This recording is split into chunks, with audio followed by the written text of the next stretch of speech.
Good morning, ladies and gentlemen, and welcome to the Neighborish Livecast. I'm Super Dave, aka Mr. Incredible, and with me, as always, is our resident feminine energy, personal trainer and fitness guru, Patrice Jones. You say what? And cook meal prep. Yeah. Meal prep. You're doing meal prep now. Yeah, we got to talk about that a little bit. Yes. Yeah. Thank you. Good morning. Good morning. Good morning. So yeah, how was your week? A week was great. Nothing super exciting. Just adjusting to the time still. I hear you. I hear you. Well, we have a great show for you today. It's our fifth show in the second season of the Neighborish Livecast, and today's guest is an entrepreneur that sits at the helm of numerous brands, including the Wellness Connection, Be Balanced Teas and Tonics, Prototype 1981, and Elemental Awakenings. I've known this young lady since high school, and she has always had a inviting energy that exudes ancestral wisdom and is just, I'm sorry that I messed up my intro. Anyway, it's all true. But Delonya Boyd, how you doing? I'm doing great. Thank you for having me back again. I love y'all so much. I love Neighborish. Thank you so much. We appreciate it, man. Neighborish loves you too, man. You're a great guest. It's always a good time when you're here sharing your wisdom and energy with us, and we always appreciate it. Yeah. So Patrice, we were just talking about you venturing into the world of meal prep. Yes. Yeah. It kind of, nothing is accidental, but it just kind of happens. So as you know, I still am I have to find a better choice of words, but I'm unable to work out right now. So a friend of mine asked me to do she and her husband's meal prep. And she was like, you should really get into it. And I was like, I did their meal prep and I posted it, and it literally, like, I'm turning people away at this point because I'm like trying to fill orders. But it's a great feeling. I've kind of gotten into the nutrition piece of fitness for a very long time. So it's right in alignment with what I've been doing for almost 13 years. So I love to cook. I love to cook clean. I always tell people when they call, this is not your, it's not going to be your saucy seafood crab bowl type macaroni and cheese type of meal prep. It's going to be nice and clean so you can be in the house and, when you're quarantining or whatever you're doing, you can make sure that you're being healthy. So I'm enjoying it. I love it. That's dope, man. I've been seeing your posts, and you said it started with your friend and her husband. That's Shelly Roy, right? Yes. Yeah, I've been seeing the post. Yeah, can you talk? She has a show, right? Can you talk a little bit about it? Yeah, she has a show. And she does in the studio. It's doing really, really well. I'm so super proud of her. I've known her a long time, and it's always good to have the support of your friends because, in entrepreneur life, you don't always have that, or you have the person asking you what you're doing just so they can know what you're doing or to mimic what you're doing. Right, but someone that supports me and the brand FruitFit genuinely, and she's how it all got started. So I'm thankful for that. Yeah, that's dope. That's dope. So what's the name of her show and where can people see it at?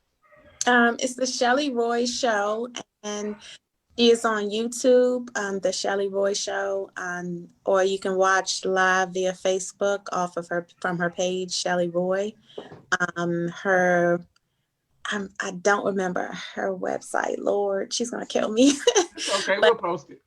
Yes, yeah, we'll post the website. But she does fitness. She has her own brand. She's an author. She does a lot of other things. So she's a what is it called? Multipreneur. She has so many different. Yeah. So I believe on most days it's either Wednesday or Thursday when you can tune in. But the next show is on the 6th, I believe. But we'll post the information. But it's the Shelly Roy Show. So you guys make sure you follow her.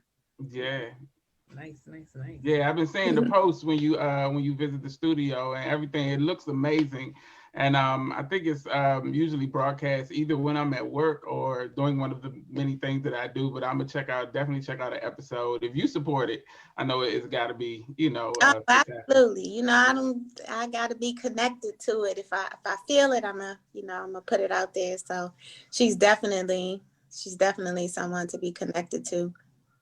Definitely, definitely. And speaking of that, you've spoken, on our show many times about the connection with our guest today, about her awesomeness and how much we, support her and all that. And I can't wait to talk to you, Delonya, about all the stuff that you're doing, all the new stuff, because I know you got a bunch of stuff, popping. You keep a lot of stuff This going. quarantine has been a blessing. Like, you could just literally tap into like a thought you probably had at 7 and it's like, boom, it's happening. You know what I mean? Like, it's really a time to just like do all of the things, And if you don't like it, that's fine. It's almost like, I feel like I've gone back to like that childhood wonder where you knew you could do whatever you put your mind to. Like, that's the energy that I've tapped into, and it's been so amazing. And I understand why a lot of the holy text says, the kingdom of heaven belongs to the children, because when you think you got it figured out, like, you limit yourself. And so really I have like reverted back to this really like childlike energy. And I'm so grateful to have tapped into that, because it's opened up a whole bunch of stuff. So I'm planning things, doing things, and I'm loving it. And then I found out that some things I thought I liked, like, I'll never do it again. I did it and not even interested. So it's been really, really good, and in alignment with what I got going on. So, that makes it all the better. Cool. And I to add to that. And so the other thing is, in the space of stillness, as leaders of brands and people that are doing business, it's easier to make connections because everyone essentially is sitting still. We're still moving and doing business, but we have the our mindset. We're able to sit still and kind of think, like you said, connect the dots, and like being in this childlike space where children are creative by nature until they are, what's the word I'm looking for? They're put into the school system, and their creativity is kind of, what I mean? It's not like, it's not an invitation for it. They kind of have to hold it in. And so now we're in a space, like you said, where we can come up with new ideas and make the connection with other entities or business owners or networks or what have you. And it's a time for growth and reinvention. So I've been seeing some of the stuff that you're doing, some of the new things. And as soon as I can support. No worries. If it's something that you want, say the word. I'm going to send it. Listen, we don't have to do that. So the other key thing to creativity too, I think we don't focus enough on, is imagination. Imagination is a very spiritual faculty. And so the older you get, you kind of lose that, imaginative space, seeing it before it actually actualizes. So that's a part of children. They can have 2 army men in their mind. They're in World War III. The dinosaurs are coming. And if you've ever seen a child like in their imaginary space, it's phenomenal. And I'm learning this by watching my children. And you have to get creative. You're in the house majority of the time. So really, that key thing is imagination. Like, exercise your imagination. Like, it brings to fruition some amazing things, because you're creative because you come from a creator. That's natural. But that imagination, like, I feel like that's like your choice. You can choose to be in that space. You're creating without even knowing, whether it's just your thought, but your imagination, that takes you to show up for. Absolutely. You have to, be in the game with that. So it's really like my imagination is like running wild. Yeah, and that's definitely a awesome space to be in. I think it's that fearlessness is basically what it is. Like, when you live, the world puts fear on you, and I think that's and like what Patrice was talking about, it definitely starts with school and just the programming and being, but also just living and becoming jaded by your experiences, by the things that you've been through, the negative experiences for the most part, create boundaries and things to the point where you stop kind of trying or expecting things to work when you try them. But like you said, having this space, and Patrice, you've spoken on it many times about having this time of stillness to be able to sit and kind of reinvigorate that muscle, work out that muscle of imagination and of trying things and being fearless, because beyond just being the time of stillness, it's also been a time of regrouping and restructuring for a lot of people, from how they make money to how which affects how they eat and how they provide for their family and things like that. So it's giving people the chance to try these things. And like you said, Delonya, some things you try and you never gonna try again, but some things actually work out. But having the freedom and the wherewithal to actually get out and try things and make things work, which is what we as human beings were meant to do, is a great space. And a lot of people see this moment of what we're going through as a struggle, and it is for a lot of people. But if you recognize the opportunity within it, to like I said, exercise your fearlessness, your freedom, and your your entrepreneurial spirit and things of that nature, push you in a better position.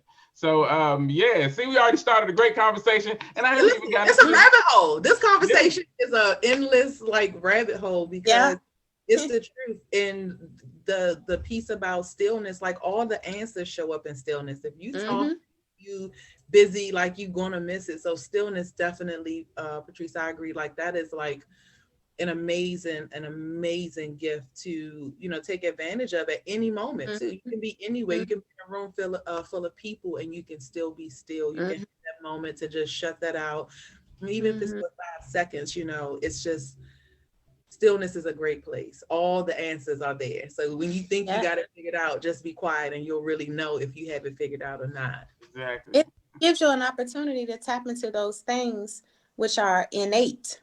And over time, we don't believe that they're innate. We don't believe that they're in us, and we're doing this and doing that and looking for stuff here and looking for stuff there, and moving unconsciously. We're being led by a clock or a calendar, and now it's like, okay, I actually have time. Let me see. I find myself sometimes man, I literally have the opportunity. You have it anyway as an entrepreneur, but I have the opportunity to craft my day. Yes. If it's up to me, my entire day is my responsibility.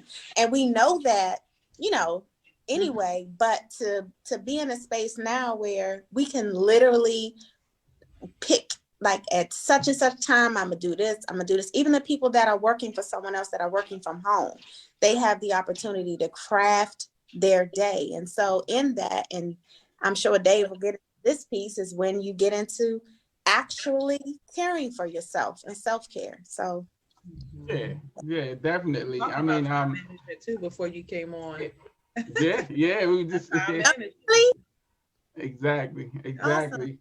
Yeah, I think the idea or the concept that you own your own time is so foreign to people now, just because of the obligations that, and I mean, it's obligations that in essence and in actuality we place on ourselves. And I mean, some of them are, things that we need to do. Of course, you need to feed yourself. If you have a family, you need to take care of them and things of that nature. But just understanding that you own your own time, and what you do with that time directly affects or can directly affect your quality of life is such a huge realization to come to. I mean, and it's hard because of what we've seen growing up. A lot of us saw our parents toil at jobs that they hated, and we think that in order to be a responsible adult, you have to go to work every day and be upset with Karen because she's over here doing this, and Bob because he's over here doing that, and come home and tell your spouse about it.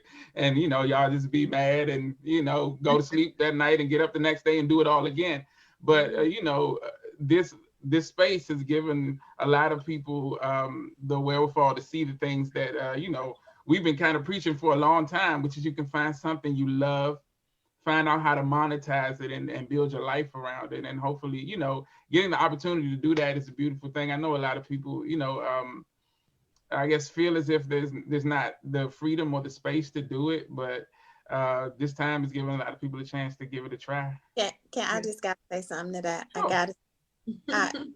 I gosh, I was like, our connection to currency, is so toxic. And right now in this space where, you're talking to somebody who has not really worked in 10 going on 11 months. So I'm not speaking from a place like I got it like that, you know what I mean? But we have people who might not have, last month, so they might be behind a month, and they're like feeling like the world is coming to an end. And it's like, don't you see the opportunity here? Like, you have to walk in gratitude and move in love. And if this space has not taught us that, I really don't know. I don't know what needs to happen. But you talked about monetizing your gifts essentially, and things that you've been blessed with, and you might not know you've been blessed with, but to Delonya's point, you can sit still and tap into those things if you really, really think about it. And I think if there's nothing else that we should be, a vibe that we should be in right now, and it's gratitude. Like, even if you don't have, cash flow or money, you have so many other things that you can control, because essentially your money, and there are different ways to look at this, but your money, you don't always have control over that. Like, whether you're getting paid by a company or you invest in or whatever you're doing, you don't have 100% control over that, but you do have control over your energy and how you choose to look at things, and mapping out your own perspective. That's so true. Indeed. And normalizing ease. I think that we think everything is supposed to be hard. Like, I know, like, people have it hard. Don't get me wrong. At the beginning of 2020, my whole life crumbled to like ruins. Like, nothing was recognizable. Wow. And for the first time in my life, I was like, okay, that was supposed to happen. Now what? Right. And to be in the energy of ease was shocking, because you think it's supposed to be hard. Oh, you had this hardship, this happened, and I'm supposed to be upset. And like, I couldn't even get upset. I couldn't make myself like angry or anything. It was just like, okay, this happened. Now what next? What do I need to do? What's in my hands now? What can I do now? So for people who may be struggling during this quarantine, think ease. It doesn't have to be hard. Like, the things that you think are hard, they really are not. They are really, if you got breath in your body and you can just muster up a thank you, that's the most beautiful prayer you could ever say. But normalize ease. It doesn't have to be hard. We get to choose how we look at whatever we go through. So, normalize ease during this time too. Give yourself grace. Like, you doing the best that you can. It's okay. So ease has also been an energy that has helped me to navigate all these spaces and, continue to grow, because everything doesn't have to be hard. Like, it doesn't. Normalize ease. It's okay. Right. Mm-hmm. Yeah. Shelly Roy says, she always tells me, Shelly Roy says, be easy with yourself, sis. Be easy. The simplest things, the simplicity. Like, we overcomplicate. This quarantine has really broken things down for me to the most smallest of smallest things. Like, simplicity is everything.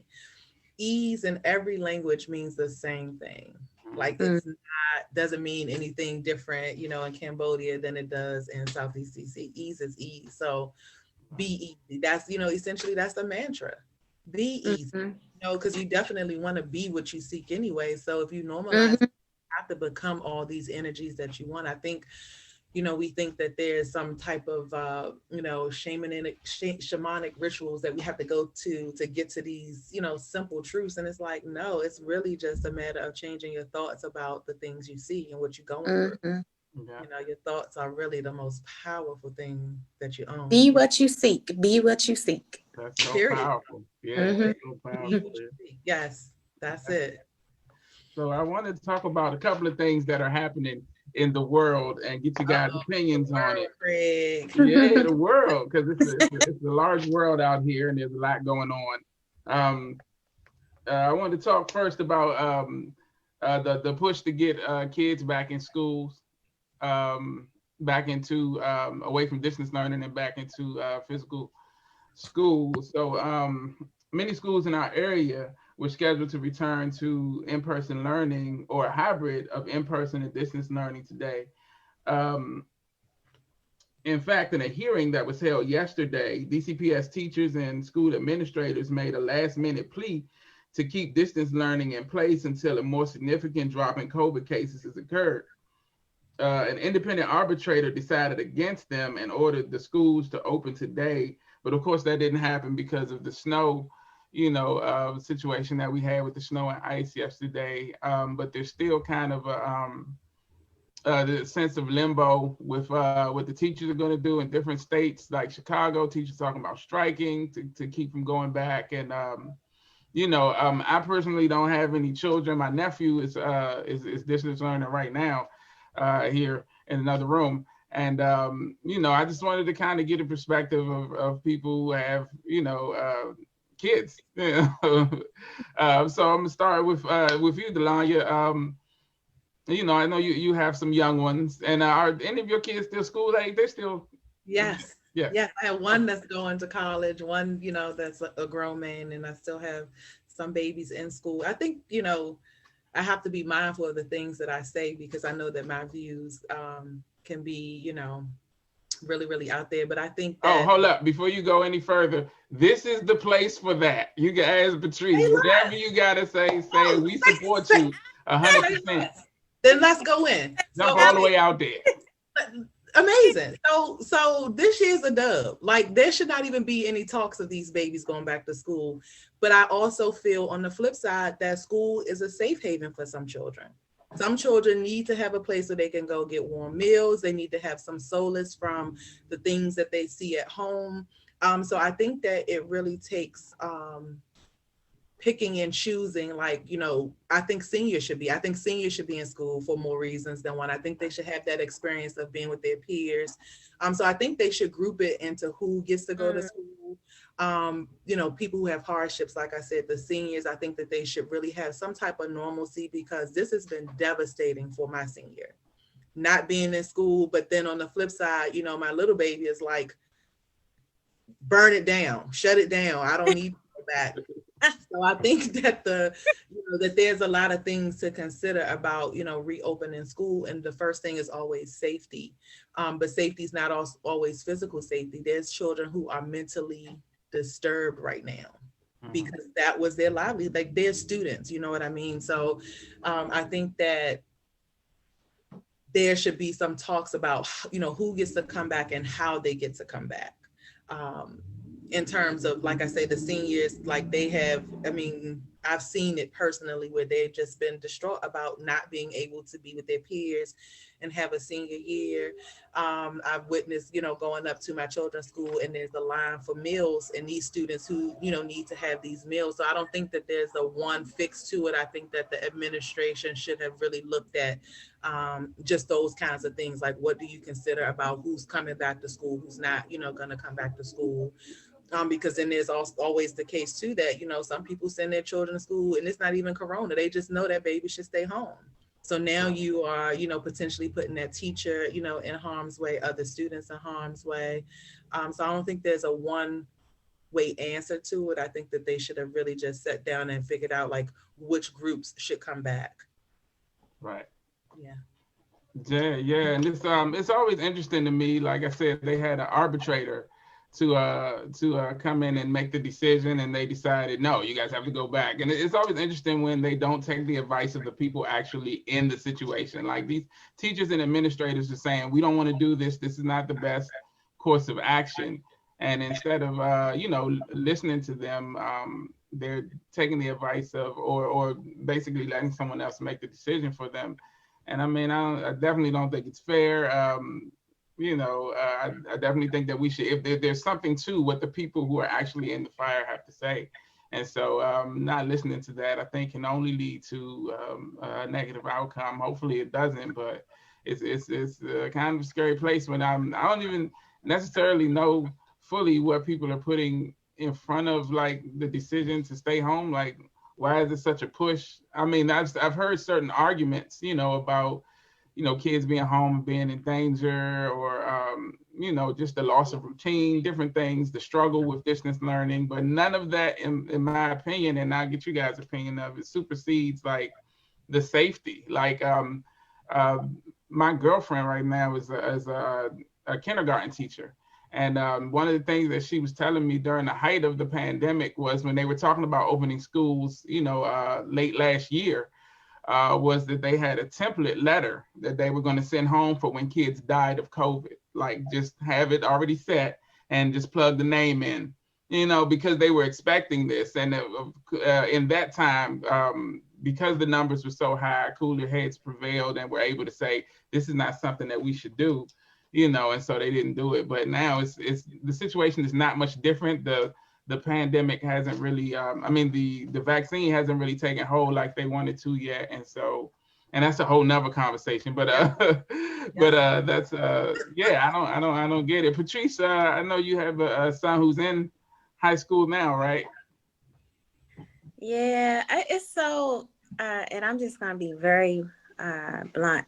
It's so hard for me to tap into this topic because I'm so removed from just this whole systematic way of doing things. I think by this time, we're almost a year into this, and I know that it won't happen. Like they say, speak things into existence. You can, but knowing where we are, where we've been historically, it's not going to happen. The entire system should be broken and rebuilt. So we shouldn't even be having a conversation about sending our children back to the same screwed up system. It just feels weird. Like y'all had a year, like Delonya was saying, to even pocket the children that really may need to go back. They may need food. They may need protection from an unsafe environment within the home. They may need counseling, putting counselors in place, or, making sure that they have enough food for those students that aren't being fed at home. The fact that a lot of students in the homes right now, a lot of counselors, et cetera, have knowledge of children who are home depressed, dealing with depression, attempted suicides. Like we've had all of this time to literally break the system and rebuild it from an administrative standpoint, and we have not done it. It will never happen, and I know that, right? The other side of this is I tell my son all the time, look, and you said we can say what we want on here, and I don't know who's watching, but I told my son, I don't know if the law was passed or the bill was passed, but I do remember there was a bill on the table that if you send your child to school, they can be vaccinated or given medication without your permission, right? I told my son, I said, Jay, look, and I told his dad, look, Jay, you're not going back to school. And not even because of COVID, but because of the push for this vaccination and to vaccinate our children. So I told him, I said, if you go to that school and anybody calls you into the nurse's office or comes to get you for a vaccination, get your phone, find the nearest door and call me and I'll come pick you up. You're not getting anything from anybody unless your parents have said that it is so, right? So those are the two sides of this this topic. Is one, why are we still talking about a school system that we already know has disparities with different groups, sending our children back to that same environment with little tweaks here and there? Then the other side is, the teachers and what they're going through. Nobody's talking about that. There are teachers that are depressed because they can't see their students. The teachers are, it's like as a trainer, if I train 30 people within a day, which at a time I did, and 30 people come at me with different topics of what's going on in their life and deaths and disease and all of these things that I have to deal with, you have to reset every time, and you have to be in charge of your mental to be able to exist in that type of environment. So if you look at the teachers who are in video calls with these children who are in these situations, and they hear these things, and they need help too. The teachers need help. So it's just a lot. It's a lot of different levels and issues within the larger issue. But to answer your question, no, my son ain't going back to school. Okay. Yeah, the simple There's answer. so much to consider with this going back to school. You know, that's just not a one cookie cutter answer to how to deal with it, because there's so many different scenarios.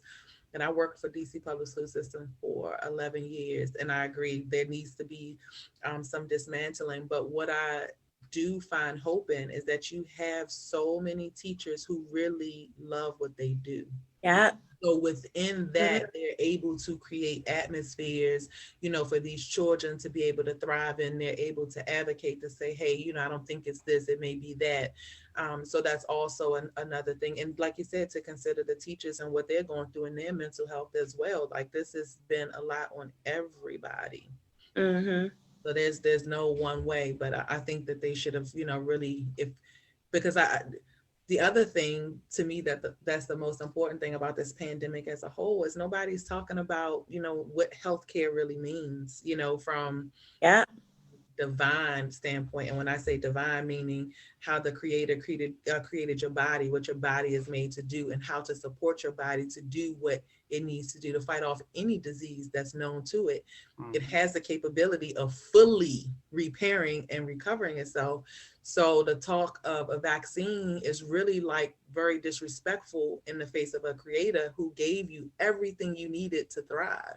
And the fact that we depend on science above your creator is sad, you know. And I don't say this in jest, like it makes me sad, like physically. I think that people have so much faith in science that has shown you time and time again, you know, your child could wake up one day, you know, growing a whole tail because you didn't give your child introduce something foreign to your body, and your body does not know what to do with it because it's not made to recognize this foreign thing. And you want me to jump at the fact that you know, have this thing that you can inject. Like, that's not even a conversation for minds of meat at all. I'm not interested. I'm gonna go pick these herbs and keep doing what I'm doing.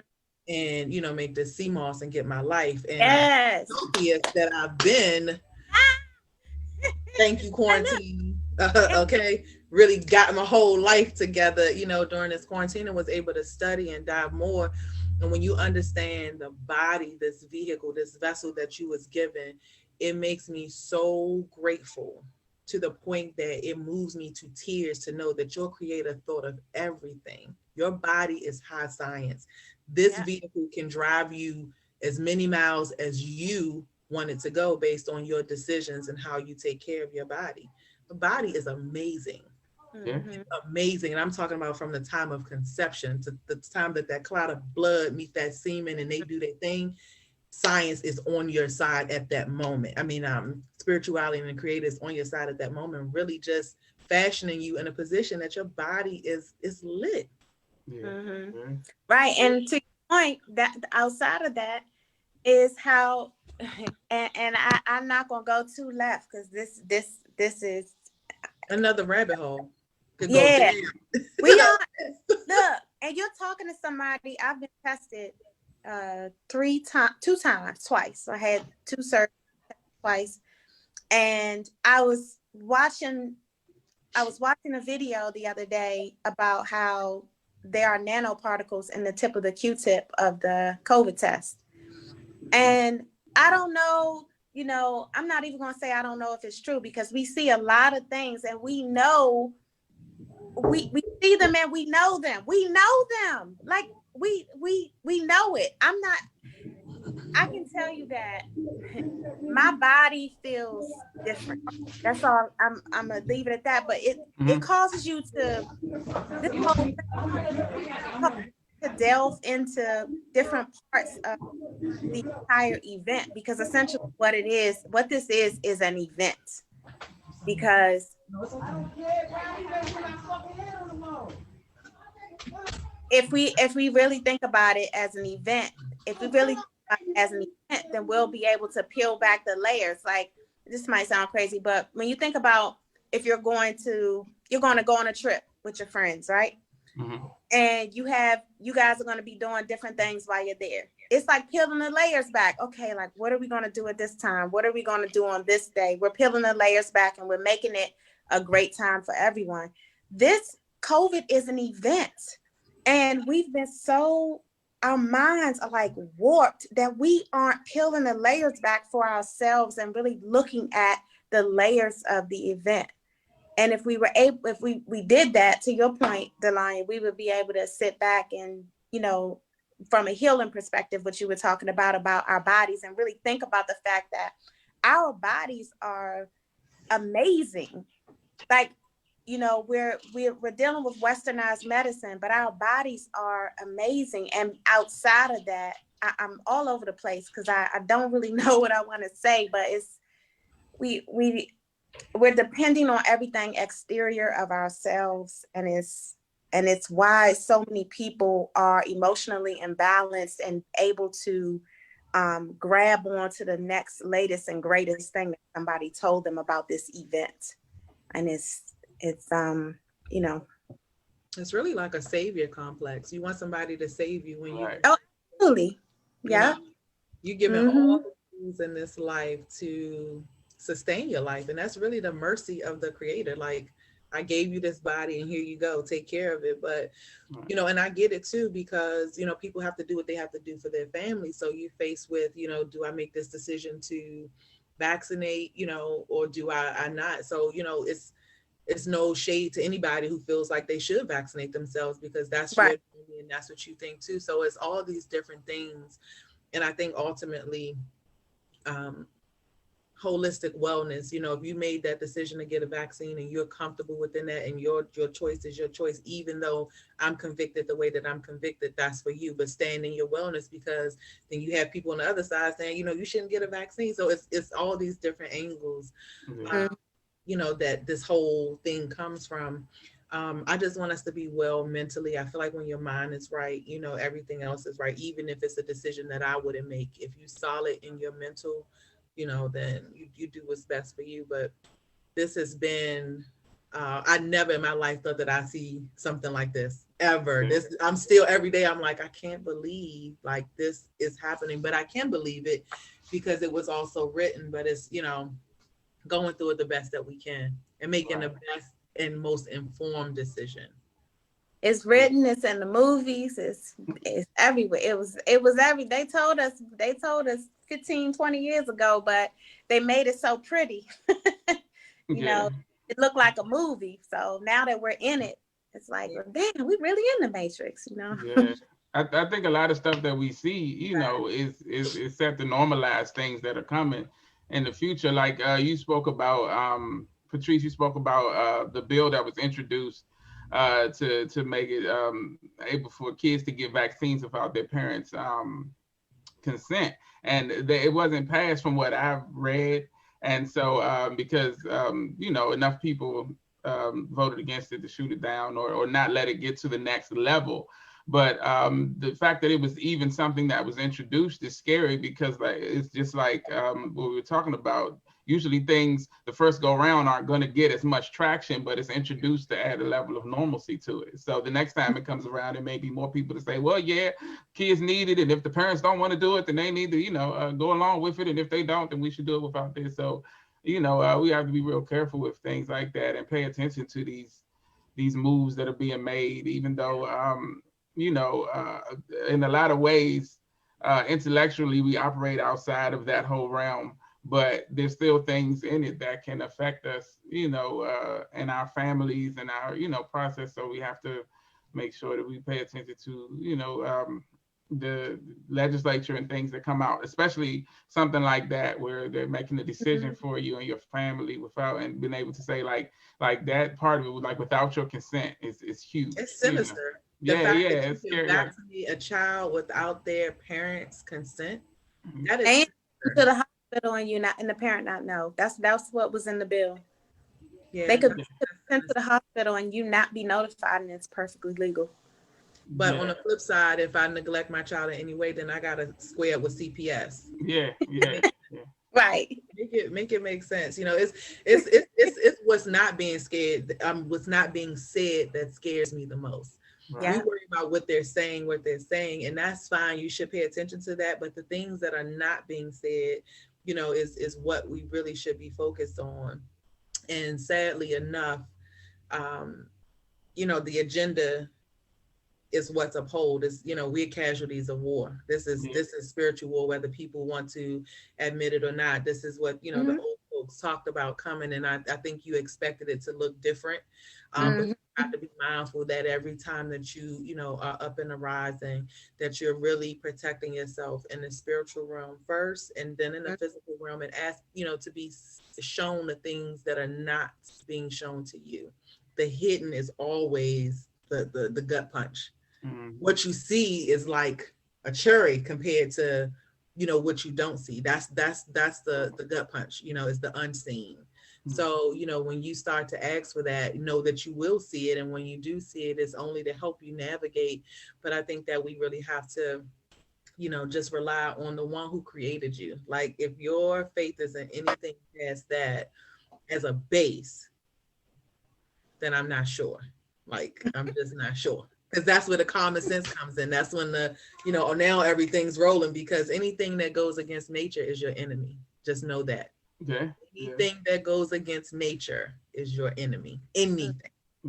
And that's how I look at it. So, it's, you know, true, because we're innately connected to nature, and I think that there's a concerted effort, you know, to break that connection, right? Like, and it comes with all the stuff that we've been talking about, like, you know, we live in a commerce-driven society, so everything, like, and I always say, they have to pitch it to you as a sickness so that they can sell you a cure, you know, and so everything's being sold to us breaks that understanding that of how perfect our bodies are, and how you're the cure is you are the cure. And then really the main cure is prevention. If you do what your body needs, then if you stay ready, you don't have to get ready. Exactly. So everything that I do day to day, I treat stuff that I don't have, because when it does happen, I want my body to be like, okay, I'm on point. You know what I mean? Exactly. Like, prevention is cure. Nothing else. Your prevention. Yeah, I talked about that. So when I was in the hospital, you know, I was in a real bad shape, and my blood pressure was so important throughout the whole process. At one point, my blood pressure went down to 80/40. Wow. And at the highest point, it was like maybe 130/85. Now, had I gone into the hospital with bad blood pressure, with high blood pressure, I wouldn't have survived. I can tell you that without a doubt.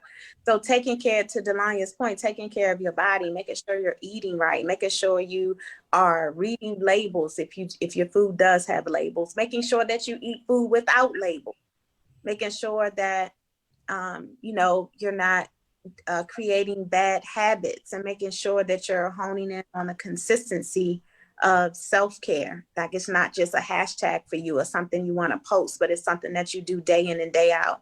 You know, because essentially what it does is it preserves and saves your life beyond anything unnatural.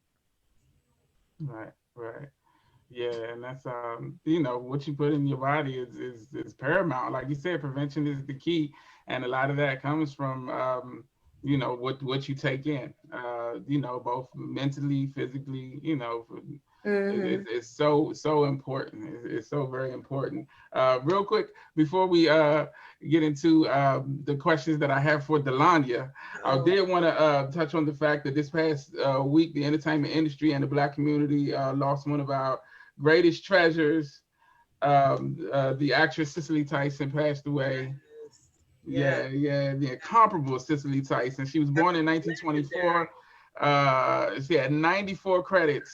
Acting credits on her IMDb page, and at 96 she had roles as recent as last year, 2020,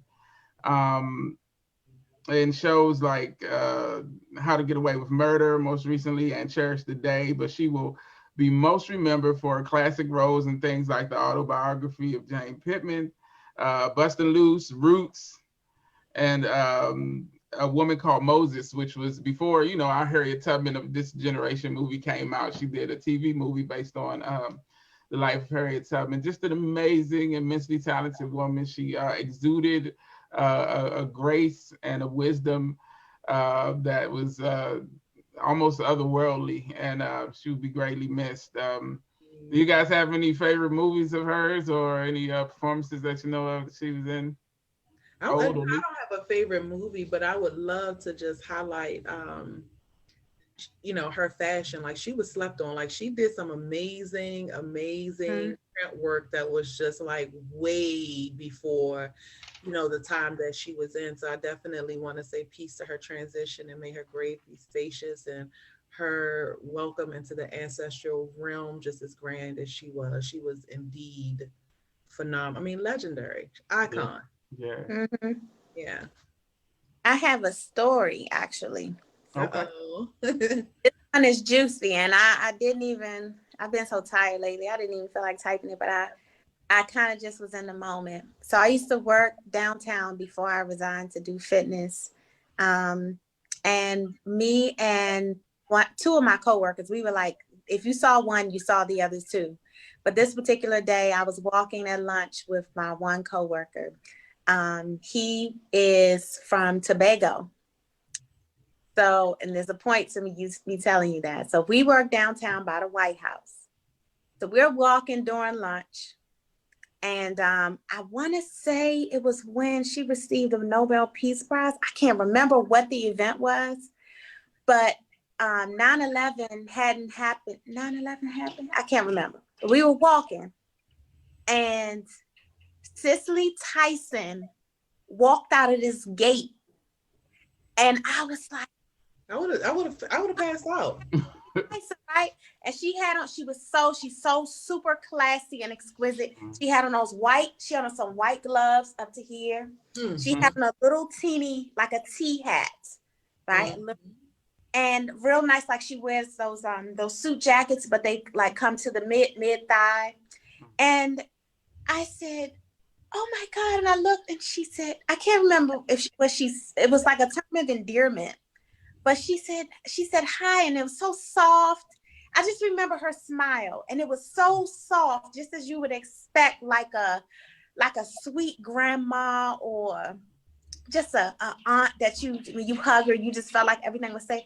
And she reached her hand out, and I shook her hand, and I was just like, "Oh my God!" My coworker from Tobago said, "Who is that?"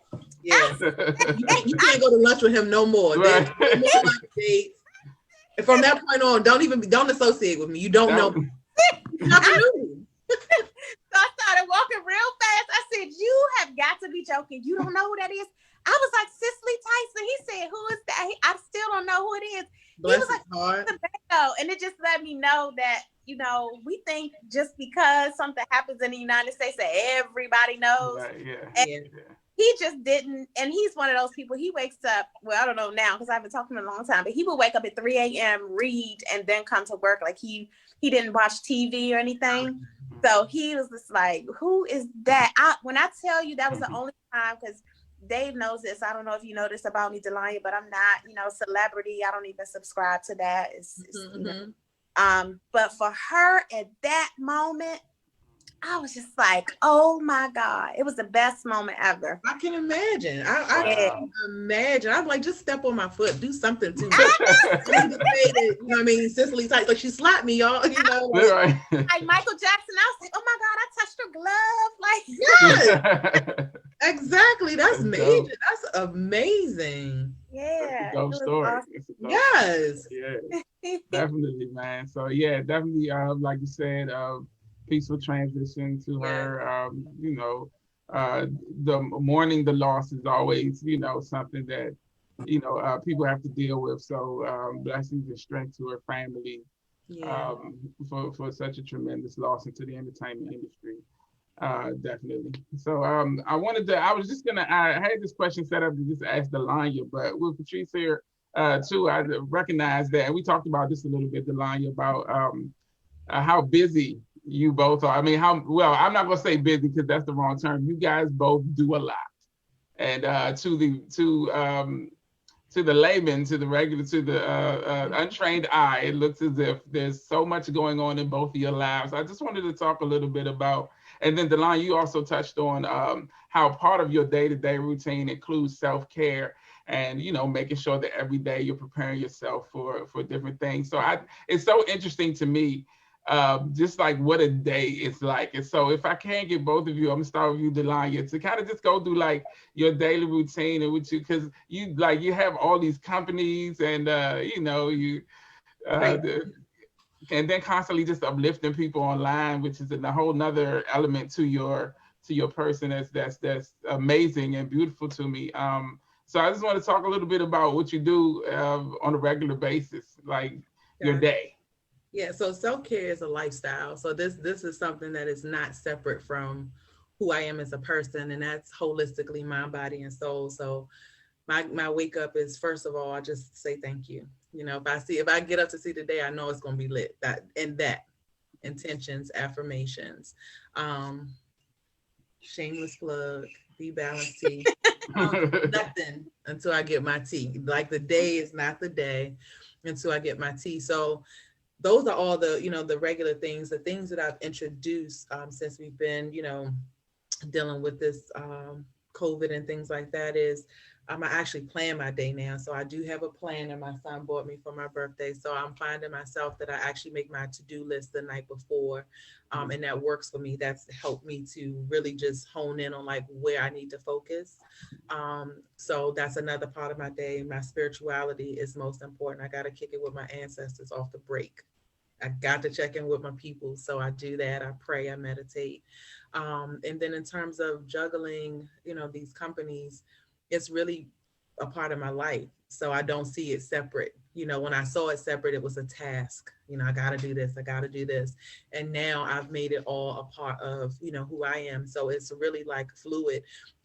Like we were talking before Patrice came in, time management has been a struggle for me, you know, because I'll allot, let's just say an hour, you know, for one particular task and it may go over.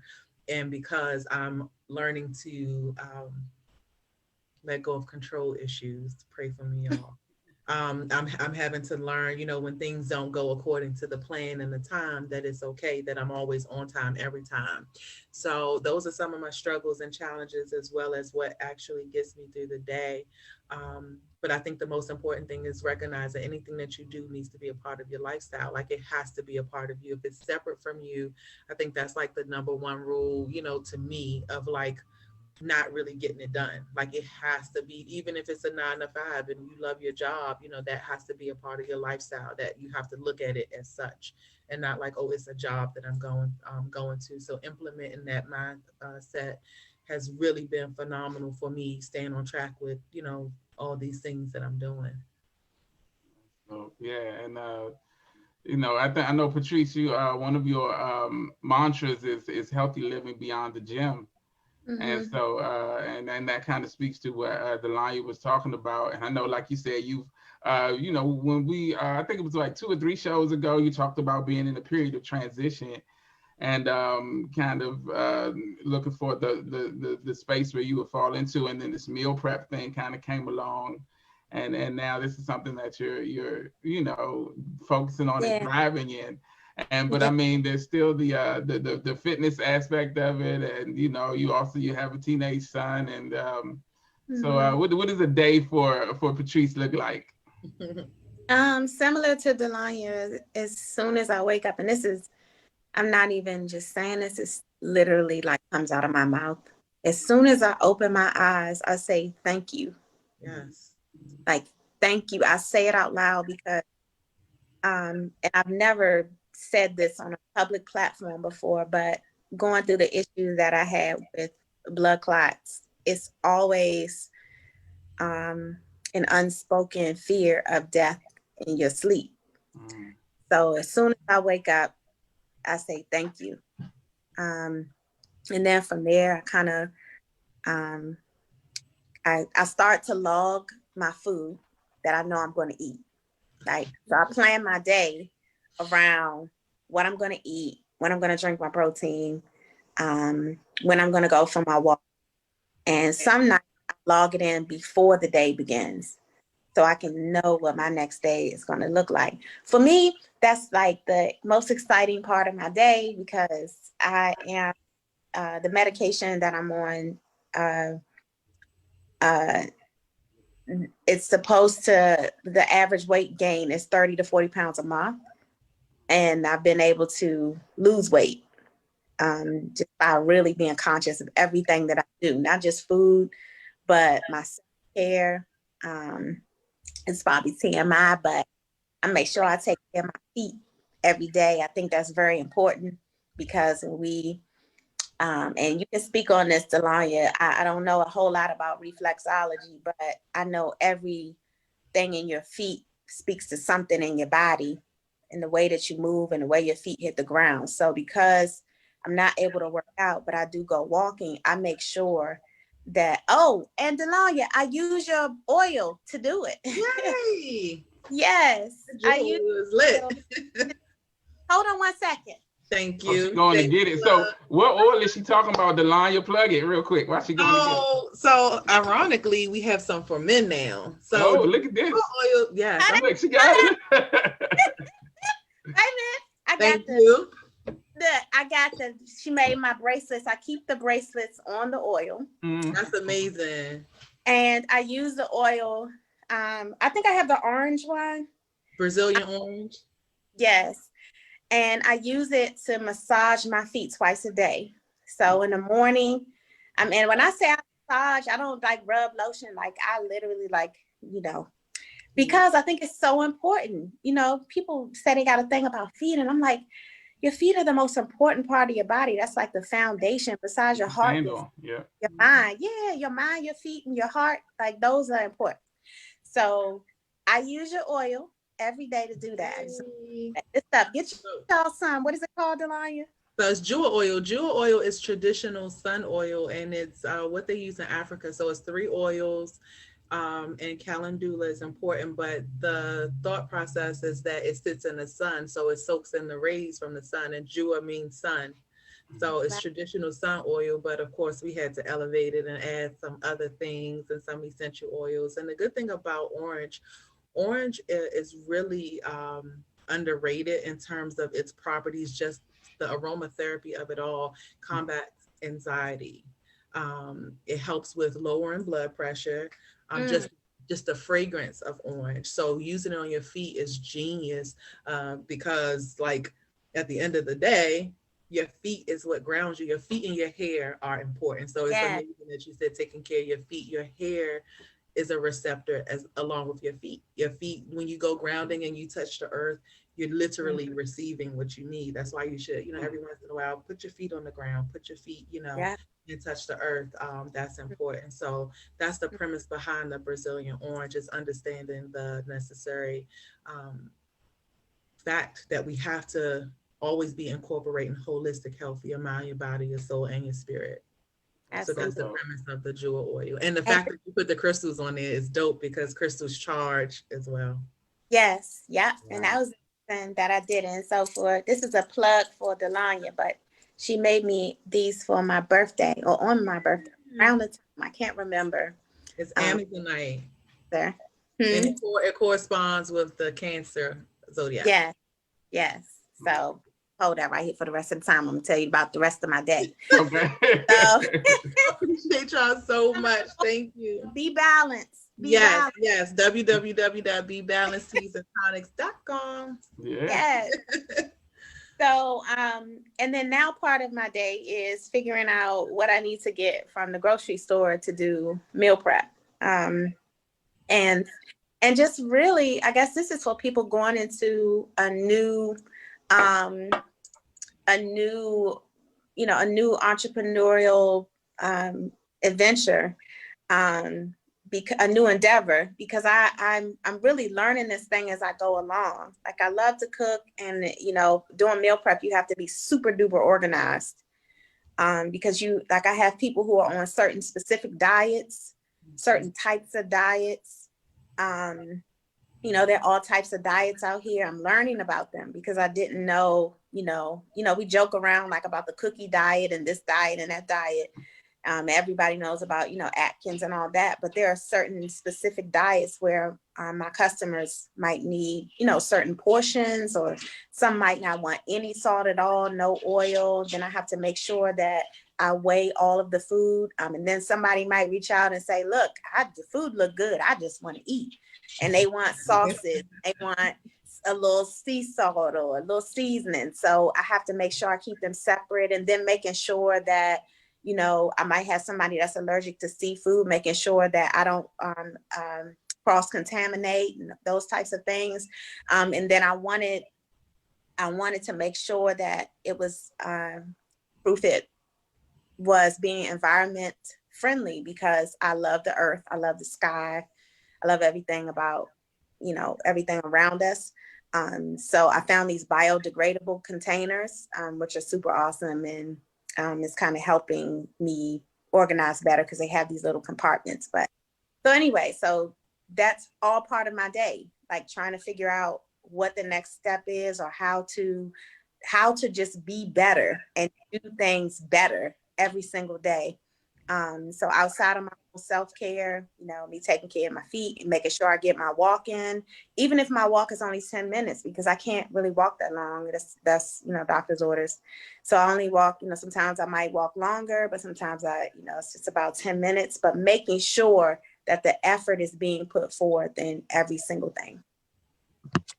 So. That's dope. Yeah. And I thought it was important to highlight it, because so many people believe that gaining some level of success is this whole intricate, this plan, this web of different things that you're doing every day and all of this. But while I won't say it's simple, not to minimize anything that you all do, it's definitely attainable things. And like you said, Delonya, simplifying is so important. And I understand breaking things down to, it's not supposed to be hard. It's not supposed to be a struggle. And it's things that are attainable. And I always try to do stuff like that for people watching who may, be struggling with anything from time management to just getting to a certain level of success. And, so I got two successful sisters here. I figured I'd let you guys give us some the roadmap to kind of what you guys have been doing, which is phenomenal. And, yeah, it's dope that Patrice got a little plug in there for you too. I like that. I mean, Patrice is the bomb. Like, don't ever get twisted. Like, I adore this queen. Patrice is the bomb. So, and another thing, and I don't want to. I have to say it. In terms of business, do not speak about who do not support you. That is not your business. When you have people who support you, if you focus on them, because that's the biggest thing. Nobody support. And I get it. It hurts because you got friends who you think supposed to show up for you, family who you think would have been and sold you out, and they don't. And that's okay. It's not a shot at you. Stop taking it personal. But when you have people who support you, focus on the people who that's your only task. Pepsi don't care if you push Coke out of that vending machine. They could care less. Because they know that they're going to put that product out for everybody else who's going to purchase that Pepsi. It's okay. And you could be hurt. I'm not telling you how to feel, but don't let that be your focus on who's supporting you, because I promise you, the people who do support you, like, it's a real thing. So that's why I say, like, it's nothing you can't, if you see something and you want it, you just have to let me know. Because of the level of support that you've shown me, it's only right that I show it back. So yeah, that's a shameless plug on that. Stop worrying about who don't support you. That's not your business. Your business is the people who do support you. Focus on them. That's let me add though. I know you say I can have anything, but let me tell you. So we have to everything, and I want to say this: everything that I've gotten from this queen, I bought.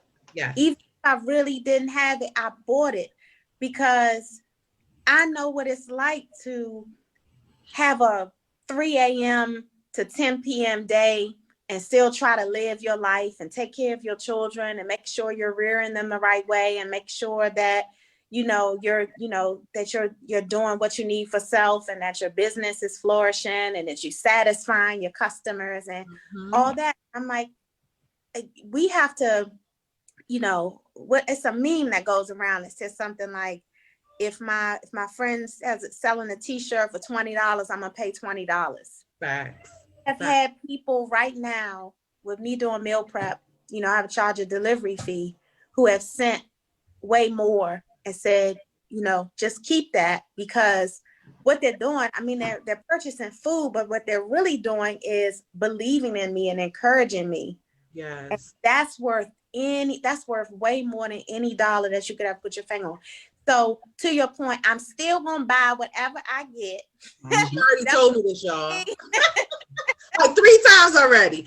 But another thing too, that a part of the wellness connection, and another shameless plug, something that's on my heart to do, is business bartering.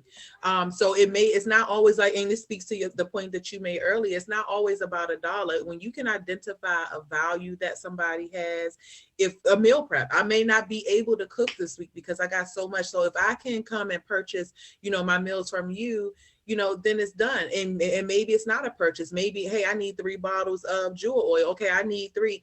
But to be able within a business to barter that way, that's just as good as money. So that's something that's on my heart to do, is business bartering. And you can do it in your community, but specifically with business owners. Just because, I think that's a way to, also, again, highlight the value. I like the value. It's not always about $1, because money is currency, and it comes in so many different forms. And when you don't get money, you upset, but you don't realize that the person, at the counter maybe gave you a 50% off deal. So that's money in your pocket because you didn't have to spend it, but you're not grateful for that 50% off. So let's start looking at currency in that way. That's how you keep it moving and you keep it flowing. Even bartering is something that's been heavy on my heart, like in between businesses, just to allow that, that time to just barter your goods. Yeah, and that's such another innate connection to who we are and who we were, just because that's such a huge part of what life has been for us for a long time, going back into antiquity. Come on, Dave, you get it. I have 2 core beliefs. Life is what you make it, and accept your own and be yourself. This is our way. This is how we've always done it. So the thing that I'm always cognizant about is what's innate within me, what makes sense, because there's some systems and cultures where there's not money. There is no money. But these people are way richer than we could even fathom. But that's because the tribe over here got goat skins, and this tribe over here, and we come to the market, everybody's exchanging goods and everybody's life is lit. So accept your own and be yourself. What are our ways? We've been integrated into this colonized way that we don't even see how we flourish, and it had nothing to do with what this society puts its values on. Aboriginal. Come on now. Indigenous. Come on. My clients have heard me talk like that. Like I tell them all the time, or I would tell them all the time that, even when if I give something, number one, I don't have to talk about it. And the second thing is, I don't give thinking that when you going to pay me, or when you going to pay me back, or next time if I need you, I might need something. No, that's not it. It's that I know that I'm giving with no expectations, and I'm giving from a heart of love and gratitude, or a space of love and gratitude, because that is what we are supposed to do. Like that's, but at the same time, you can't you can only expect people to be people and move in the space within they have with what they have the capacity to, within the capacity in which they're able to move. But that way of what you just talked about is the Aboriginal way. It's that if I think I saw a video one time, a man was saying, he said, we don't even say thank you. We don't have to say that, because it just is. It's a natural way. But like you said, we've been, you know, westernized and colonized, and it was way different. But I move like that, so I'm glad you move like that. but you know, the energy that you move in, that's what you're going to bring towards you. And you know, you're going to have those things that slip through the gates and the cracks, and that's fine too, because if you want to square, you're going to see it before it comes, and you can shut it down, you know, diffuse it. But ultimately, you know, us as a people, it's not a hard fix. Normalize ease. We don't move in ways that are natural to us, and we are suffering because of this. But if we would just quickly, just, you know, not even in the far future, just in the, I mean, you know, past, if you look very closely, like the neighborhood I grew up in, shout out to Lincoln Heights, you know, DC projects. Lincoln Heights. Oh, sorry. Take me there. But I remember, you know, my neighbor's grandmother taking us to church, and maybe she was shielding us from something, I don't know. But I look at how this DC project moved, and we were a real community. These are people who are my sisters and brothers to this day, because we had a real, that's how I grew up. Right. This is how, I'm not talking about something that I think is a concept and it's cool and hey, let's do it. No, I grew up in a neighborhood that was a community, albeit a DC project, but it moved. I mean, you had hierarchy. You did not play with the grandmothers, and it's like all of them lived in these 3 rows, and I got caught doing something from one end of the block to the next. That was my ass, period. Wasn't no, I'm scared to talk to this show. Like, we moved in traditional indigenous ways. So I teach my children, and I look at their friendships and how they move. And so ultimately, you know, just accepting your own and being yourself, meaning moving within the ways that are natural to you, will elevate your life in a way that you can't imagine. And it's simple things. It's simple things. And I look at our age group in this generation, like, we really have a bigger charge than what I think, you know, we are aware of, you know, in terms of how we move, because your children show you, and not just your children that you birth, they do what they see. You know what I mean? So now it's time to just, you know, be aware of the images that we project with the people that we come in contact with. And again, 2 core beliefs: life is what you make it, and accept your own and be yourself. Those 2 things, those 2 thought processes have changed my life and kept me in this space that I reside in, because I don't waver on those things. Like, I grew up, I know what community looks like. I know what, you know, and at the end of the day, though it was a community, my family was its own tribe. You know, my Miss Murray, who lived there, her family, that was a whole tribe. You know, whoever lived, that was their tribe, and everybody functioned in this space together, and we elevated, help. I mean, I'm still friends with these people to this day. Like, they're my family, and I don't say, you know, I don't take that lightly, because it was really like that. Like, you know, so that alone, just understanding that concept, and that extends to, you know, somebody who I don't know on the street. I have to look at them through that lens of, it's what I make it, and I'm accept my own and be myself. So when I deal with people out in the street, I deal with them the same as I did, you know, as a little girl growing up in this DC project. Right. Because those are the values that was instilled within me. That's what I saw. And these are not values that they told me I had to have. This is what I saw. Right.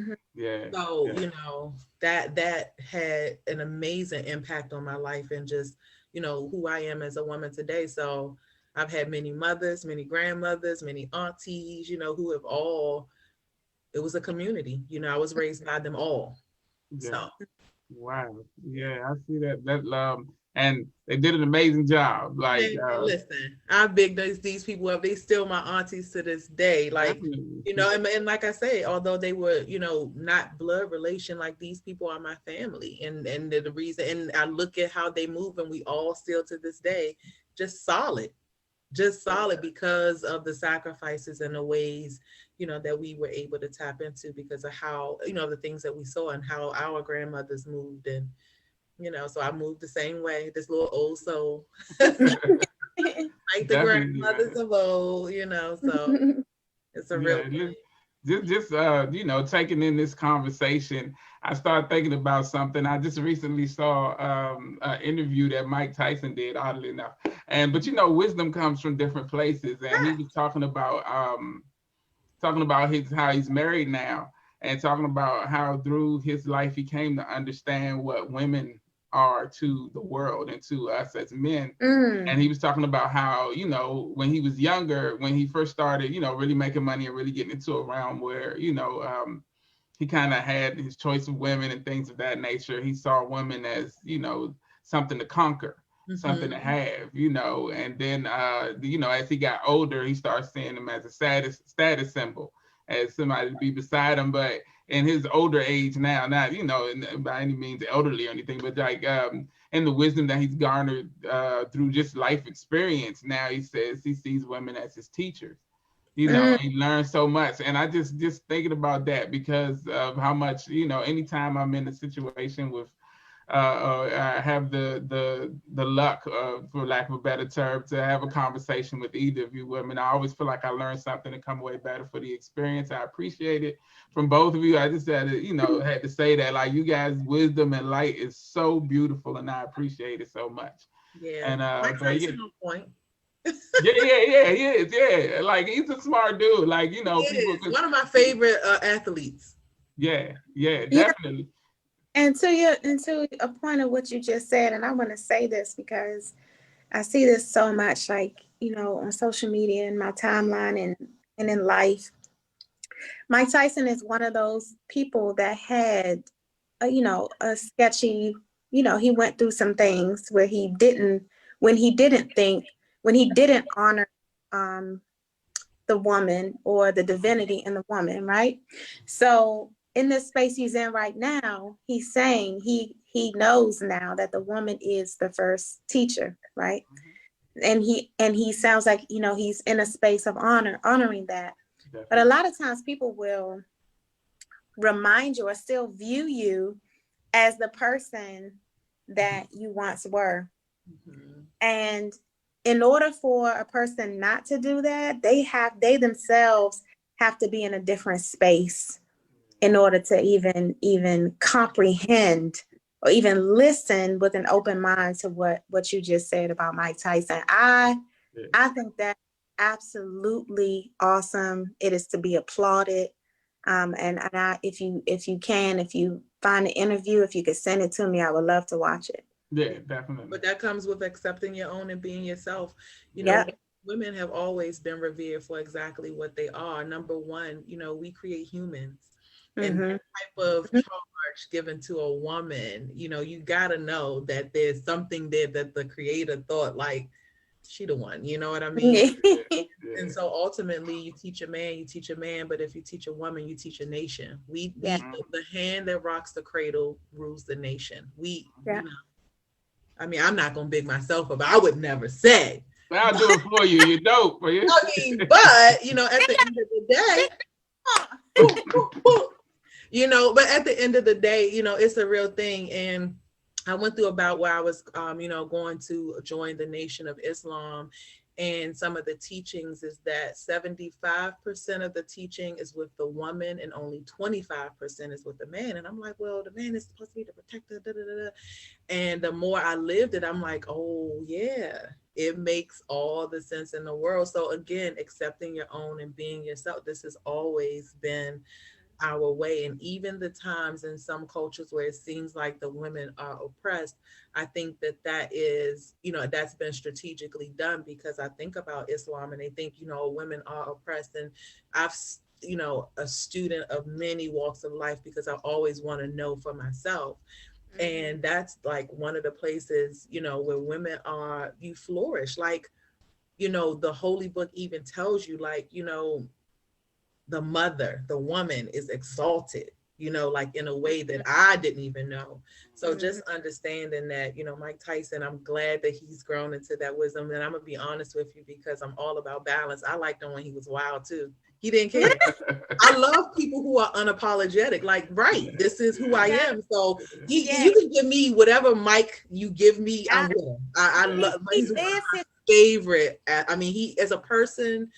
Because you need that balance. You need, people to be so wild, because that's how you come to so many different wisdoms. I tell people all the time, I'm not wise because God found favor in me, though he has on many occasions. I'm wise because I was stupid. Like, don't get it twisted. I did a lot of dumb shit. Yeah. That's how I know. And I'll get a whipping for the same thing twice. So I know if that's how, I'm not going to touch that again. Right. I might do some new dumb shit. But I'm definitely not gonna. But I have wisdom on that one thing now. Exactly. And so, Yeah, I love to see the evolution, because we all think that we're supposed to just come here, arrive. Nobody wants to go through the process, but the process is the purification. The process is where you become. The journey is the reward. So getting to that place that's the lit part. Right. You could look back on it like, I know if I was Mike Tyson, I would look back on some shit like, man, I was wild. I'd be entertainment for me. Like, he was wild, but he's always been true to himself. So to hear, that type of wisdom come from Mike Tyson, that's dope. Yeah, and there was always an air of brilliance too. It's like just in everything. And people cover that so much by not understanding the fact that he didn't have necessarily the education or the book knowledge, but to be able to take the sport of boxing and do what he did, and it wasn't just because he was this big brute, but he understood the science behind it, and used that and he was unstoppable, And so that's Iron Mike. That's right. I love Mike Tyson. Like that's why I love boxing. Mike Tyson is the reason why I love boxing. Me too. But Patrice, what were you gonna say? Yeah. I said Mike Tyson's still on fire, but I was gonna circle back to something that Delonya said when she was talking about the woman being the first teacher. And the power of the woman. And I was just going to say, you may remember, Dave, we talked about this on the show before about the narrative. And this is why I do not subscribe to the narrative about Black women being unprotected or Black women being targeted, outside of, what you see in the media and all the events. Because when you start to feed into that narrative, you release your power. And I don't subscribe to that at all. We are such powerful beings. And like you said, we can educate an entire nation. Like, once we educate our children, and once we pour into our children or our spouse rather, or our significant other or whatever, we are the teachers, and the teachers need their power. So I don't subscribe to any of those narratives about, being unprotected or whatever. I don't know. That's another rabbit hole too. Yeah. That's a mind control thing. That's psychological. It is. I agree. Because I to be honest with you, every time that I've been at a low place in my life, it's always been a Black man that picked me up. So when you see me, when it comes to my brothers, when it comes to the original man, I worship them. I don't worship them the same as the creator, but they come through. Yeah, right up there, because I've never been in a space or existed in a space, and I'm aware that the reason it hasn't been is because of the energy within me. I've been spit on and a couple other things, and that's isolated. That was that, and you still don't. But if I had to, analyze it and break it down into numbers, I've been way more protected, supported, and cared for than I've not been. Absolutely. And I'm not saying that it don't go on, and I would never dismiss, because women have been violated. I've been violated, but I think that we can't look at an isolated incident as a whole, and then that's when we start to group that, Black women are like this, Black men or the original man or the original woman is like this and like that, and it's like, no, that was an isolated situation. Things on a whole, we lit, always been lit. Yeah. We are the standard of this world, whether they want to admit it or not. Everything they do is because of who we are. Right. Yeah. Always been that way. So Patrice, I definitely agree with you on that. I cannot speak to a narrative of being unprotected, and I've always say the original man is like, they make me happy. One of my good girlfriends say all the time, she said, we talk about how, we don't communicate with certain sisters because they have these different mindsets, and, you want to be open-minded, but I'm not going to let your energy penetrate mine. And she always says, sis, that ain't my story. And she'll, if it's somebody that, speaking another, that's not my story. That's sometimes it. Being able to enlighten people just to see things a different way is a gift, because then it allows you to make a different decision, which is why we should always be evolving. We should always be growing, because you can introduce issues to a piece of knowledge that takes away everything that you may have been through. And now you have to look at this whole situation, you know, that you've carried all your life in a different perspective, because you got this one piece of knowledge that changes, you know, a way that you look at what you've been through. So for me, you know, I remember I worked at Howard University, political science department. I'm going up Georgia Avenue, and I know I was looking good. I was smelling good. Please believe it. And this guy walked up. I mean, he was in a car in the passenger side, and he was like, you know, da da da. And I'm like, no, I'm late for work. You know, I'm in my stride. I got just enough time to get there on time. And I turned around, and I was like, did he just spit on me? I mean, because I didn't want to talk to him, he spit on me. Wow. And lo and behold, another brother came right up with a napkin. He looked at my leg, he wiped my leg, and he kept moving. Baby, didn't even stop my day, because just in that one moment, here's this one brother who done spit on me, but here's another man who saw the whole interaction. He didn't even ask me if I was okay. I get he probably felt like that ain't even gonna stop this, but at least I could do is wipe her leg off. Wow. He did not even look back. He just kept moving. Wow. So, you know, at the end of the day, but that one piece of knowledge, you know, canceled out this bad thing. So I think that when we start looking at things in scale, then you can really address issues for what they really are, and not that isolated hurt that you're going through. And now you apply this hurt to everything versus applying that knowledge to your hurt and making it, you know, be what you need it to be for you. Right. So, That's an amazing, that's a powerful story. So I've I decided was that. I was like, did he spit on me? But I was like in my whole little zone. So, Right. and the fact that, you know, he came right up, but I think too that speaks to, like, you know, having that core belief and your core values that keeps you standing solid, you know, and able to move in this world where things may happen. But what's your core belief about, you know, yourself and how you look at things? Right. That makes all the difference. So I've decided that your show is going to be called Down the Rabbit Hole. Yes, I received it. I received it because, baby, I'm comfortable in the rabbit hole. I realize that I'm comfortable in the dark spaces. The light is easy. Everybody want to shine. Everybody want to be here, and that's cool. That's a good look for you. But let's talk about the people that reside, you know, where it's dark, where it's not necessarily those, you know, comfortable spaces. I'm comfortable in those spaces. Yeah, and that's because you are the light, so it works. But look, it's almost, I got enough darkness. That's how I was able to get the light. But I didn't appreciate going through them dark moments, and that's another thing, you know, identifying value, that your hurt has its place. It's important. It's just as important as your. Oh man. That's so powerful. That's so powerful. Yeah. So, dang. So it's already 12:30. So I do want to ask you a couple of questions about yourself. I'm doing kind of rapid fire but I love conversations like this. I even get some questions, and it's so great. And like I said, so powerful. And I hope that people are taking notes and understanding the wisdom that was just brought to us. But it's a few things about you. Neighborish, man, they lit. Yeah, hey, we do what we can. You know, what can I say? I mean, you know, honesty, Dave.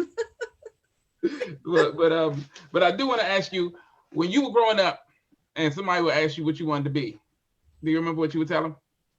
A social worker. A social worker. Yes. And I said this, and kind of in the realm of helping and being in a support position, and you know, getting people to their best lives. So you kind of you're a spiritual social worker right now. It's amazing how it works. I went to school, and I was gonna, you know, I went to school for psychology, and everything was going good, and I was like, oh, this is good, because I love thinking, I love thoughts, I love mindsets. That's always been something that intrigues me, you know, about people. It's just how they think. And the problem that I had with social work is policy, and being in situations where I needed some social services myself, I realized that they came there, you know, as a case, but they didn't come to see like the challenges. They weren't there to help. They were there to, you know, kidnap children, aka CPS. They were there to enforce their rule. There was no morale in this. And being the teacher, you know, would get into these morale versus policy, and she was sick of me and I was sick of it. And so, you know, I left school because I'm like, this doesn't allow me to, you know, implement morale, to be able to be compassionate to a mother who, her children may be dirty, they may not be eating, but she may be going through postpartum depression, and let's really look at what she needs to support her to be able to support her mom. I mean, her children, you know, as a mom. So ironically, I was working for DC public school system for teen moms, and God will qualify the call, because clearly I had no degree to do the job that I was doing, but I had a caseload of about 110 teen moms, and that was the best job I've ever had in my life. It never felt like work. It allowed me to be a social worker with morale. It allowed me to, well, let's talk about what your real issues are. We ain't gonna worry about policy, because policy takes care of itself. It's in black and white, regardless as to what I do in this human interaction. So it allowed me, and some of these are still my babies to this day, like to this day. I'm talking like some of them have had to sleep at my house, outside of when I worked there. Some of their babies, they like, I'm not their grandma, but I'm their grandma, that kind of thing. So I've been able to still fulfill that without having to go that route. So another thing in business and life, get used to it looking different than what you think it's supposed to look like. Because no, I did not get a degree, but for over a decade, I was a social worker. Exactly. And I was able to, maneuver in this realm because that was my heart of service, and that's, what I wanted to do.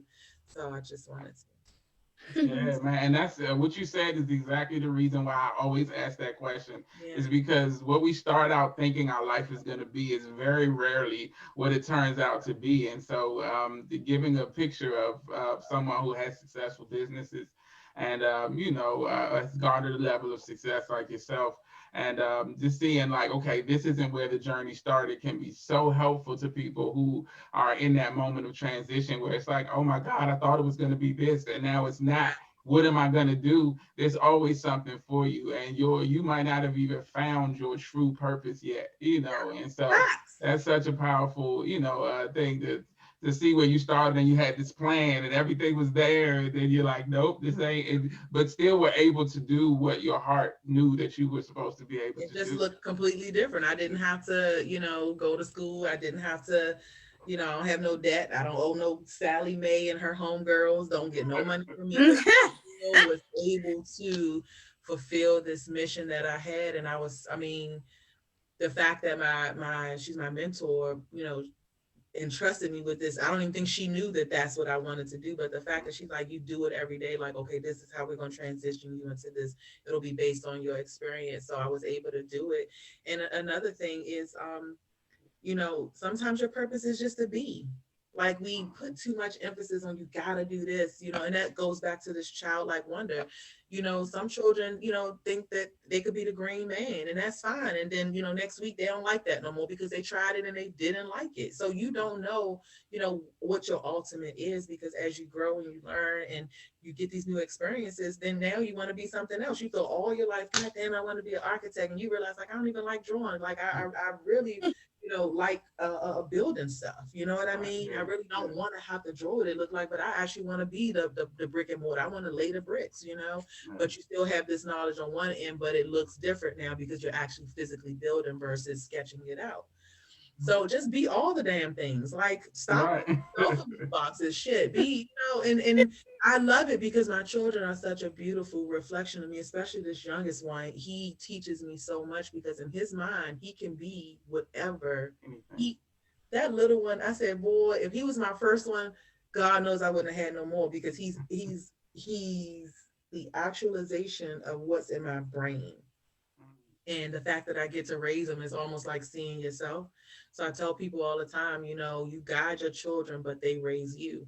And so if you just, I don't care what child is in your life, if you just look at how these babies move, like, and if that doesn't change your thoughts about things, probably nothing can, because children, they never think that they cannot get what they want. Right. It never crosses their mind that they're not going to get what they don't even fathom. Like, no, they like, what? No. Sometimes to their detriment, right? You done did what they asked for, and you done got their friend something, and they done convince you to buy yourself something. So you come here for this, but so just understanding, all those spaces, and just really seeing things from a standpoint of that you can be all of the things. There's no right or wrong. There's no thing that says you have to be this one thing. Like, just try it. You like it, cool. If you don't, you gain experience, and that's not something you want to do again. But I just am in this space where, like, if I put my mind to it and it's something I want to do, you're going to see it. You want to see it. You're going to see it. So that's dope. That's dope. And so, speaking of that, you put your mind to these businesses. Which came first? Which was your first business that you started? Like, you know. Prototype 1981. That was Okay. my first baby. That got the ball rolling, and that's a old really to my mother. My mother, as a little girl, was the most beautiful woman that I know I ever laid my eyes on, and she had a simple beauty, and her sisters, my aunts too. And I watched these women take basic outfits, and by the time they are done with accessories and putting it on, you like, it's a runway show and they're just going to the Right. cookout or they're just pulling up on the porch. So as a little girl, just kind of witnessing the makeup and the, putting the clothes on, that really just put me in a space of like feeling good. And I love when a woman looks good and she knows she look good. That's like one of my favorite things. Like it makes you feel good. You know what I mean? And this is just on a very, basic level. You know when a woman know she put her shit on that day. You just you know. Yeah. So I wanted Prototype 1981 to really be the embodiment of that. So that's my baby. And it came about because, of my encounters with some Black men, who recognized and saw, something in me as it related to, wanting to look good and feel my best and be my best. So that was my baby. And that was the gateway to all of these other things that I do. But that's really just an ode to my mom and her fierceness. And I mean, baby, she could put it on. She could put her clothes on. So that and I feel like, feeling your best and being your best and looking good is really, that should be goals. It just makes you a better person when you feel good and you look good. I mean, how shallow people think, but it's a huge connection on, how you interact with other people, how your day goes when you feel good and look good. So that's how Be Balanced is kind of a mirror on the flip side. That's, taking care of your body to feel good, look good. So those are like my Irish twins. Though one came first, they both work in tandem. Right, right. I Yeah.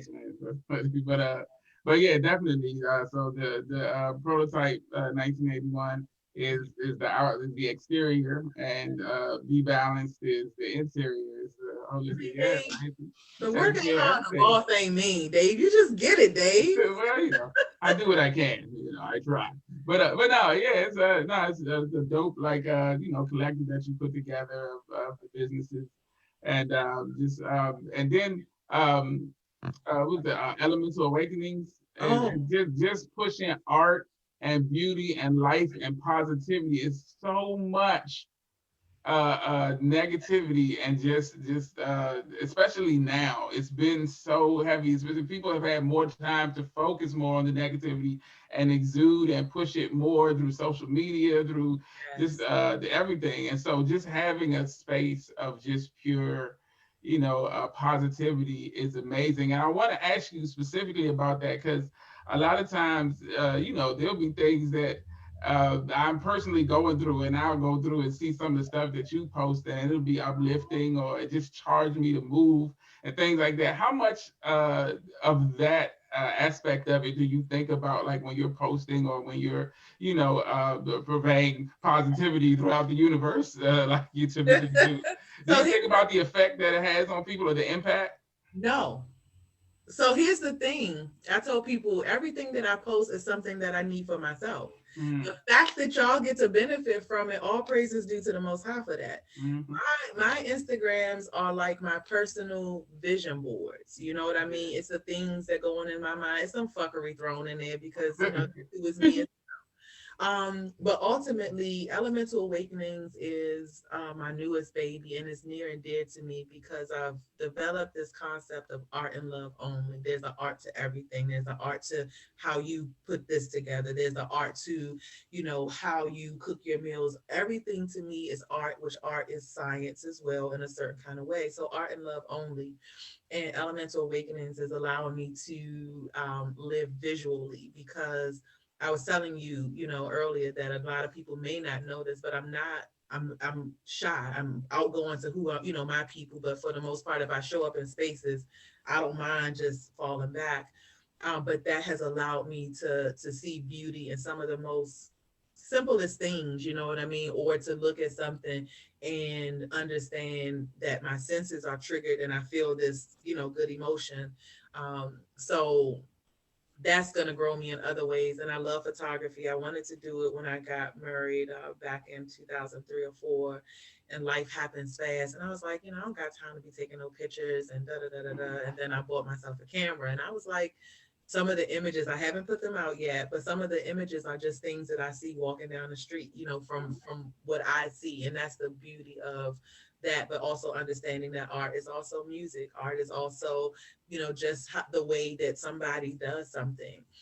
So that's my newest baby, and that speaks to a more spiritual connotation. So I'm just getting into my senses, using my taste, my seeing, my sight. Elemental awakenings is all of those things. It allows me to dive into my senses on an artistic level. So I'm grateful for that. And the wellness connection, I like to think that that's for all of us. I really want to push that more in terms of being able to be a support for businesses and what people got going on, even if it's just a service, just kind of like a hub where you can just come and, it's geared around wellness. So it can't be, businesses that are not going to provide some type of value to people. And then events, when outside is open back up, doing events to support businesses and things like that. So again, all of my businesses really are a part of just my everyday life. So no, I'm not thinking about who is affected. And I know it's a positive word, but I promise you, sometimes I look at my own page and I have to go back like I'm not in a good space. I'm not. So my page is for me. So the fact that other people get to benefit from it is, that the praise is definitely due to the Most High for that, because I'm posting sometimes to pick my own self up out of these slums that I found myself in, because, as much light as you see, the darkness is there. But I've learned to navigate, like I say, in that dark space. Yeah, that's that's so key to just survival. And you mentioned the wellness connection and how it's a hub for small businesses. So for instance, say if somebody had like a meal prep company that they were working on. So look, the only thing we ask at the Wellness Connection, if you want us to repost it and you want us to just tag us. That's it. All we so we'll know, because sometimes I'm in between pages and I'll think like, oh, I need to do this. But if you tag us, so there's been 2 companies so far who's tagged us, we're going to repost. So I always put on there like for, and again, when I'm aware of it, I'm going to do it. But if you tag that page and it's a business, I already know off the break, I need to repost this. I need to put this in the story. So the only thing that we ask is just tag us in your business. You tag us, it's going up.